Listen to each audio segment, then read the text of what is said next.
हज़रत अब्दुल्ला इब्ने अब्बास को हुजूर ने दुआ दी थी ना कि अल्लाह ताला तुझे दीन की फ़क़ाहत अता करे, तो उनको पता चला कि हज़रत उबई बिन काब रदी अल्लाह ताला अन्हु महबूब की अहादीस का ज़ख़ीरा रखते हैं। तो फिर उनके घर जाते थे तो उस्ताद के एहतराम का ये हाल था कि दस्तक नहीं देते थे, उनके दरवाजे पे बैठ जाते थे।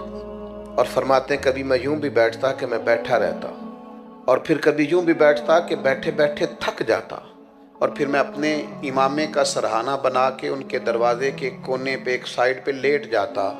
ठंडी हवाएं जब मदीना चूम के गुजरती तो रेत मेरे बालों में पड़ जाती। फरमाती मेरे उस्ताद हज़रत उबई बिन काब अपनी मर्जी से बाहर आते और मुझे लेटा हुआ देखते तो मैं उनकी आंखों में आंसू भी चमकते देखता। और फिर वो फरमाते हो मेरे नबी पाक के चचा ज़ाद मुझे बुला लिया होता, मैं आपके पास आ जाता, तो फरमाते नहीं आज शहज़ादा बन के नहीं आया, शागिर्द बन के आया।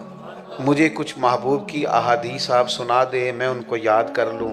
मेरे अजीज़ों ये भी एक जायका है। खुदारा कोई ऐसी वीडियो नहीं बची जो हमने ना देखी हो, कोई ऐसी नई दास्तान नहीं जो हमारी नज़रों से ना गुजरी हो। यानी अभी किसी ने तस्वीरें चढ़ाए 5 मिनट नहीं गुजरते हम देख भी लेते हैं, एक दूसरे से पूछ रहे होते हैं जनाब वो क्या बना। और मेरी तरह का कुछ शख्स अगर कह दे मैं तस्वीरें देख नहीं सका तो कहते लो तुसी साड़ियाँ तस्वीरें ही नहीं तकियाँ, इतना करीबी ताल्लुक है। वो बाहर आ जाएं। अब तो थकावट हो गई है इन कामों से, अब तो बाज़ों का तबीयत पे बोझ बनती हैं बार चीज़ें। अमली ज़िंदगी में आए, किताब व सुन्नत का शौक पैदा करें। थक गए हैं लोग माल कमा कमा के, थक गए हैं लोग अच्छे खाने खा खा के, थक गए हैं लोग दुनिया के मसाइल हल कर कर के, थक गए हैं लोग ट्रैवलिंग कर कर के।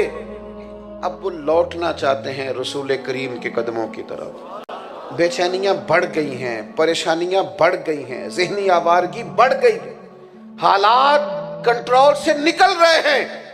दुनिया वापस गुंबद खजरा की तरफ लौटना चाहती है।